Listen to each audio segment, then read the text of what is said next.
Hello friend, आप सभी का स्वागत है न्यूटन क्लासेस में। मैं मनीषा आपको पढ़ा रही हूँ मध्यकालीन इतिहास। और मध्यकालीन इतिहास में अपन पढ़ रहे हैं जहांगीर, यानी कि मध्यकालीन इतिहास में मुगल साम्राज्य जो अपना चल रहा है, इसको अपन 2 या 3 दिन में ख़त्म कर लेंगे। इसके बाद नया टॉपिक स्टार्ट होगा। तो इसमें आपको हम बता देते हैं जहांगीर के को कल स्टार्ट किया था। जहांगीर जो कि 1605 से चलता है, 1627 तक शासन करता है। जहांगीर के साथ क्या होता है, जहांगीर सबसे पहले तो अपन ने देखा कि किस तरीके से जहांगीर के 2 पुत्र यानी कि खुर्रम और खुसरो के द्वारा जो विद्रोह किया जाता है, उस विद्रोह में साथ देने वाले थे मानसिंह और मानसिंह आपने देखा इनके साथ, और जिसका आशीर्वाद इनने प्राप्त किया था तो अर्जुन देव। सिखों के 5वें गुरु अर्जुन देव की हत्या कौन करवाता है, तो जहांगीर। ये क्वेश्चन मल्टीपल टाइम्स पेपर में पूछा गया है, तो आपको इसको याद रखना है। और आज इसमें कुछ फैक्ट देखते हैं कि किस तरीके से ब्रिटिश ईस्ट इंडिया कंपनी 31 दिसंबर 1600 में यानी कि इस्टेब्लिश होती है, और महारानी जो ब्रिटेन की एलिजाबेथ रहती हैं, उनसे अनुमति लेकर आता है कैप्टन हॉकिंस। कैप्टन हॉकिंस जो इंडिया में पहुंचता है, पहले तो यही पूछा जाता है किसके टाइम पर आता है।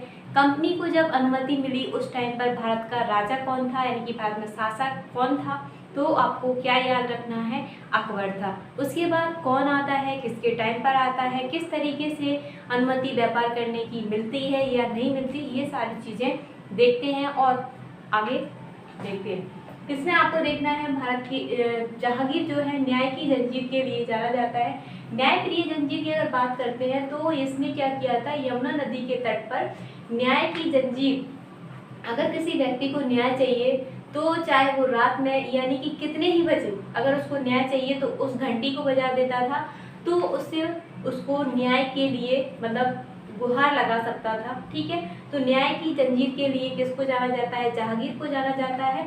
ठीक है, इसमें आपको देखना है 31 दिसंबर 1680 में ब्रिटेन की रानी एलिजाबेथ यानी कि एलिजाबेथ से लगना है यहाँ पर, एलिजाबेथ से व्यापार करने की अनुमति मिलती है।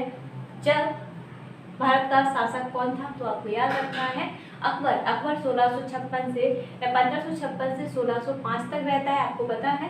तो ये क्वेश्चन पूछा गया है कि 31 दिसंबर 1600 में ब्रिटिश ईस्ट इंडिया कंपनी की स्थापना तो हो जाती है, लेकिन उस टाइम पर जब व्यापार करने की अनुमति रानी एलिजाबेथ देती है, उसके बाद कुछ टाइम तो लगेगा इंडिया पहुंचने के लिए। ऐसे नहीं कि ऐसे ही पहुंच गए होंगे, तो कुछ अनुमति मिली उस टाइम पर, आपको याद रखना है। तो अकबर शासक था और ब्रिटिश ईस्ट इंडिया कंपनी आने वाला, ब्रिटिश ईस्ट इंडिया कंपनी की तरफ से भारत में आने वाला व्यक्ति, उसका नाम याद रखना है कैप्टन जेम्स हॉकिंस। तो हॉकिंस का कुकर जो आप सुनते हो, हॉकिंस कुकर, वो इसी के नाम पर पड़ा है। तो कैप्टन जेम्स हॉकिंस भारत में 1608 एडी में भारत आया। जहांगीर के दरबार में ये उपस्थित होता है। इसमें क्या हुआ, जहांगीर के दरबार में ये भाई साहब आ तो गए, लेकिन कुछ ज़्यादा ही ऐसे बोल सकते हैं, इसको व्यापार करने की अनुमति नहीं मिलती है। किस जहाज से आता है, हेक्टर नामक जहाज से आता है। जहांगीर को ये मतलब इम्प्रेशन तो नहीं जगा पाते हैं, जहांगीर के सामने इम्प्रेशन नहीं जमता है और इसको वापस लौटना पड़ता है। उसके बाद दूसरा व्यक्ति भारत आता है।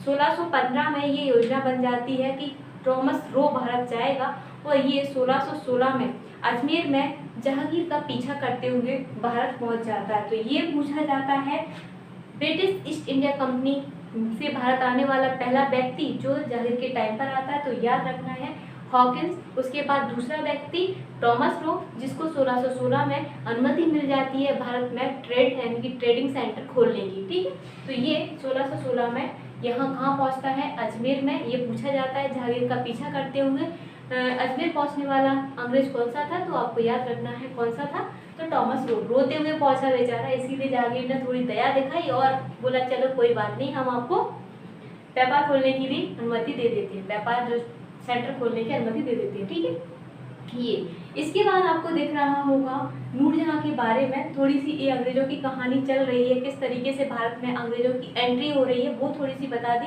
लेकिन उसके बाद तो ये तो पूरा डिटेल में पढ़ेंगे कि ब्रिटिश ईस्ट इंडिया कंपनी का आगमन किस तरीके से होता है, किस तरीके से काम करती है और किस तरीके से इंडिया में शासन स्थापित करती है, ये पूरी डिटेल देंगे। ठीक है, अभी आपको इतना ही देखना है। नूरजहां के बारे में बात करते हैं तो नूरजहां शाही फरमानों पर हस्ताक्षर करती थी। जहांगीर के द्वारा नूरजहां नाम का सिक्का भी चलवाया और इसके द्वारा द्वारा क्या नूरजहां जो है झरोका दर्शन देने के लिए भी जानी जाती है, मतलब झरोका दर्शन देती थी। ये है। इसके टाइम पर आपको देखा तो खुर्रम का विद्रोह होता है। नूरजहां के टाइम, ये जाहिर के टाइम पर दोनों पुत्र विद्रोह करते हैं, लेकिन वो राजपाट को लेकर विद्रोह करता है। यहाँ पर खुर्रम का विद्रोह 1622 में होता है, जिसका दमन करता है परवेज व महाबत खां। अब यहाँ पर क्या होता है, महाबत खां के मन में खोट उत्पन्न होता है, यानी कि एक लालच उत्पन्न होता है राजपाट को लेकर। तो महाबत खां के द्वारा 1626 में राजपाट ग्रहण करने की चाहत उत्पन्न हुई, करना चाहता था। इसीलिए जहांगीर को कैद कर लेता है। क्या जहांगीर को किसके द्वारा कैद किया गया, ये क्वेश्चन पूछा गया है। जहांगीर को कैद किसने किया था, तो महाबत खां के द्वारा किया गया था। इसके बाद क्या होता है, इसको नूरजहां की तरह छुड़वाया जाता है। 1627 में जहांगीर की मृत्यु हो जाती है और जहांगीर को लाहौर में दफनाया जाता है। ये इस तरीके से कल इसमें देखेंगे जहांगीर के द्वारा जो निर्माण कार्य किए गए वो सारी चीज़ें, जैसे नूरजहां के द्वारा अपने पिता का मकबरा बनवाया गया गयास बेग का, जो कि पितृदुरा शैली में निर्मित एकमात्र भारत का बोल सकते हैं पहली इमारत है ये सारी चीज़ें अपन कल करेंगे। आज के लिए इतना ही, और कल फिर मिलते हैं। वीडियो पसंद आया है तो लाइक कीजिए, शेयर कीजिए, सब्सक्राइब कीजिए। Thank you.